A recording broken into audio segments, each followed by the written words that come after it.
प्रतिदिन सुबह सैर पर जाने वाले ससुर जी आज अभी तक सो रहे थे। यह देखकर बहू के मन में विचार आया कि हो सकता है आज उनका तबीयत ठीक नहीं होगा, इसलिए वो शायद घूमने नहीं गए हैं। बहू कमरे की सफाई कर रही थी, तभी उसके हाथ से टीपाई पर रखा हुआ चश्मा नीचे गिर गया।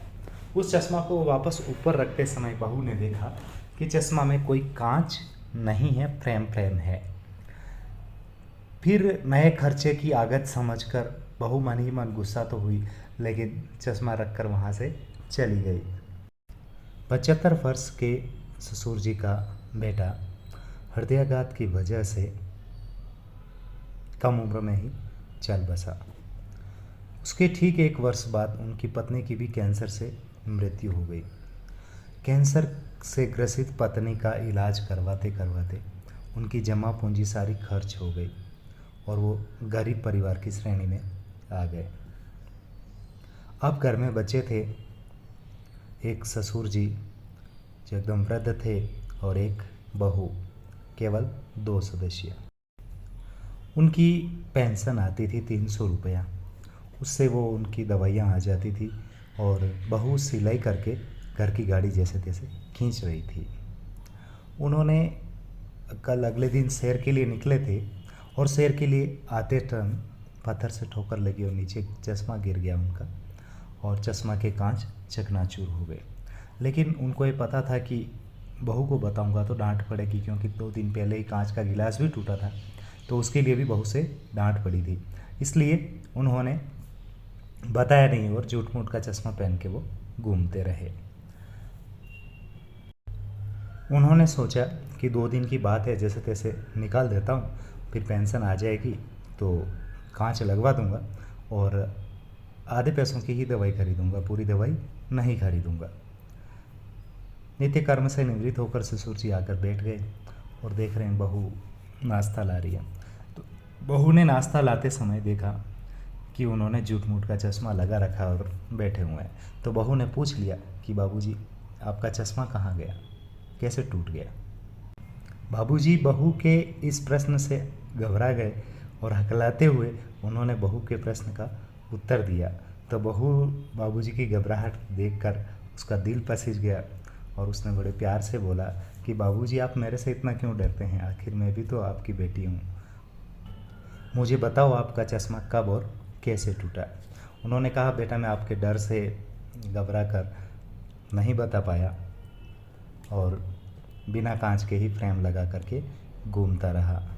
बहू ने कहा कि आप ये बात आखिर मुझसे कब तक छुपाते? तो बाबूजी ने कहा कि बेटा 2 दिन बाद पेंशन मिलने वाली थी तो मैं उससे कांच लगवा देता और आपको पता ही नहीं लगता।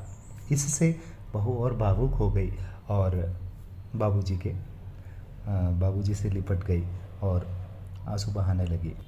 बहू बोली, अरे आप मेरे से इतना डर गए तो मैं भी तो आपके बेटी जैसी ही हूँ। इस घर में हैं भी तो हम 2 ही प्राणी, आप और मैं, और हम एक दूसरे का सुख दुख नहीं बांटेंगे तो अपना जीवन कैसे गुजरेगा? बहू का दयालु रूप देखकर बाबूजी ने कहा कि बेटा तुम भी मेरी बेटी जैसी हो और मैं भी तुम्हारे पिता जैसा हूँ, तो मैं तुम्हारे मानस पिता की हैसियत से बेटा एक नेक राय देना चाहता हूँ कि मेरा संध्या काल का समय चल रहा है, कभी भी मेरी मृत्यु हो सकती है, तो मैं तुमसे ये कहना चाहूँगा बेटा कि तुम दोबारा विवाह कर लो। बहू प्यार भरे गुस्से में बोली कि मैं इतनी भी स्वार्थी नहीं हूँ कि मैं अपने लिए अपने मानस पिता को वृद्धावस्था में ऐसे ही छोड़ दूँ। बाबूजी ने कहा, इसका अर्थ ये हुआ कि अगर तुम्हें मुझे नहीं छोड़ना पड़े तो तुम विवाह के लिए तैयार हो।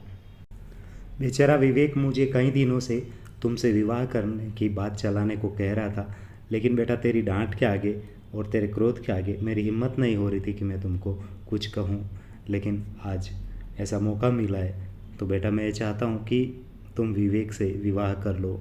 उसके माता पिता और पत्नी की पिछले वर्ष यात्रा से आते समय मृत्यु हो गई और वो और उसका दूध मुहा बच्चा बच गए।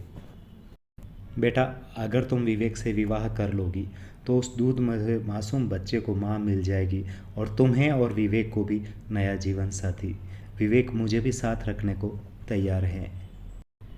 बहू ने कहा, अब जब आप मेरे पिता बन चुके हो तो आपकी अवज्ञा मैं कैसे कर सकती हूँ, पर इससे पहले आप अपने टूटे चश्मा को तो बनवाओ, कांच तो डलवाओ। उसने बाबूजी को 100 रुपये का नोट देते हुए कहा। बाबूजी ने कहा, ठीक है बेटा, मैं आज ही चश्मा में कांच भी डलवा देता हूँ और आते समय शास्त्री जी को भी बता देता हूँ और विवेक को भी बता देता हूँ। आज ही यह रस्म पूरी कर देते हैं, शुभ काम में देरी क्यों। शाम होते होते बाबूजी ने समधन जी को भी बुलवा लिया। समधन जी और शास्त्री जी के आते ही विवेक और बच्चा भी आ गए थे। तो सभी की उपस्थिति में बिना तामझाम के घंटा भर में विवाह की रस्म भी पूरी हो गई। पंडित जी भी 11 रुपये लेकर बाकी बोले कि यह मेरी तरफ से कन्यादान है, ऐसा विवाह मैंने पहली बार करवाया है। और जब पंडित जी वहाँ से जाने लगे तो बहू ने कहा, पंडित जी रुकिए, अभी एक विवाह और करवाना है।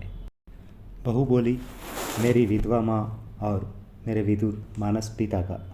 बाबूजी हक्के बक्के होकर बहू को देखने लगे कि ये तुमने इतना बड़ा फैसला मुझे बिना पूछे कैसे ले लिया।